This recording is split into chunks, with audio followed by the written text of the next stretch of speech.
Hey guys, RoxaBox90 here with some more Theros spoilerage, and today we have what's going to make Modern Masters 2 very sad, and that is the loss of arguably its biggest card. Coming to Theros, not to Journey into Nyx, we have the one and only Thoughtseize. Yes, this little card, this little rare, used to be, a $20, $30 card, now sitting at anywhere from 80 to 100. It's ridiculous because it's so huge in Modern. And it's 1 for sorcery. Target player reveals his or her hand. You choose a non-land card. That player discards it. You lose 2 life. So 1 to discard any non-land card from your opponent's hand, and you get to see their whole hand. And all costs is 2 life. It's pretty ridiculous. And of course, because it's so cheap and because it can be run so easily, most decks will run a bunch of them. And that's why they're crazy expensive. So Thoughtseize is coming back. Get rid of your Thoughtseizes while you can because the price will drop. Yeah. Yes! Awesome. I'm really excited. I've been wanting to get Thoughtseize for Cube, and it's been way too expensive. So, yes. That's number 1. Then we have Bow of Nylea, which is how I'm pronouncing her name. I don't know if it's the right way, but it just sounds cool. Nylea.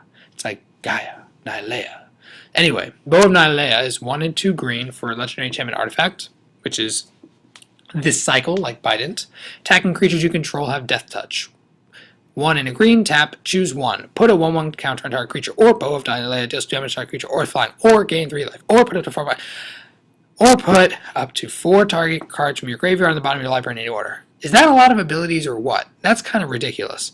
So while not quite as good as Bident of Thassa, it has versatility, which is pretty sick. So, why attacking creatures you control have Death Touch? That just reads rather awkwardly. It's like, why? The whole point of Death Touch is when you're not attacking. When you're attacking or you're strong enough to attack, why would you need Death Touch? I mean, if anything, I would be blocking creatures you control have Death Touch. That would make more sense. Especially, it feels better. Especially because look at its other abilities. Since you have attacking creatures, you can draw Death Touch. If you had blocking, then you can mess around with some of these, putting a counter and dealing damage to our creature with flying when you're blocking. I guess you can when you're attacking, but I still think it's kind of silly. Attacking creatures you control have Death Touch. Yay. The 2 that puts 1/1 counter on a creature is fine, especially you can do it every single turn, so you just slowly build up when you're sitting around. But do 2 damage to our creature with flying is pretty nice, especially if you're running something like this in EDH, where there are a bunch of commanders that are Voltron-ish, that have 2 toughness.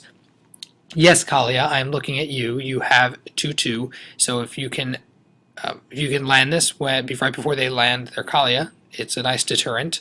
And of course, there are other commanders as well that are in that range, or even just annoying utility creatures. Or you gain 3 life, which is pretty decent to be able to do it every single turn. So life gain Dex, yay. Or stop people from messing with your graveyard. So it's good. Okay, it's good okay. Not as good as Bident of Thassa in my opinion, even though it's more versatile. And what's with attacking? Seriously. Alright, and lastly, coming from PAX itself, we have Reverent Hunter, which, come on guys, come on. That art is ridiculous. It's like photorealisticness. It's crazy.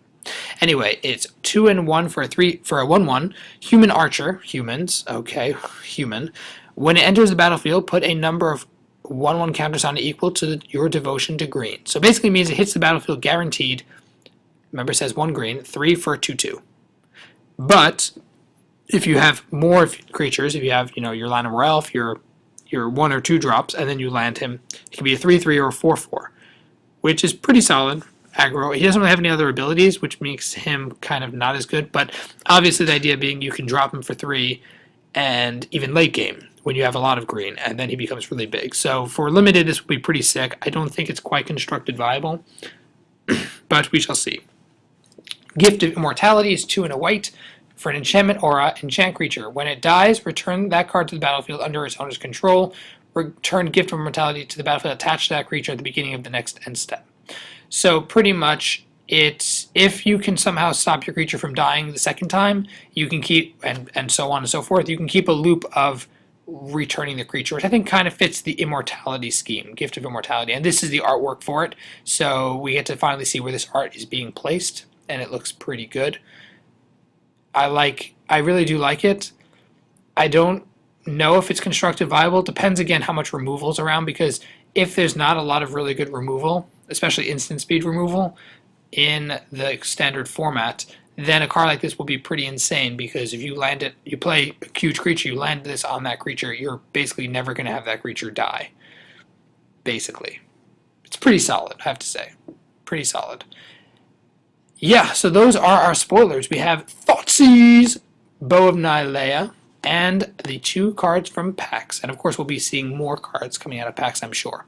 So let me know your thoughts about these spoilers down below in the comment section, as well as any other exciting thoughts and hopes you have for from PAX. Check out my channel sponsors in the description of the video. And as always, Rox the Box and 90 signing out. See you guys next time.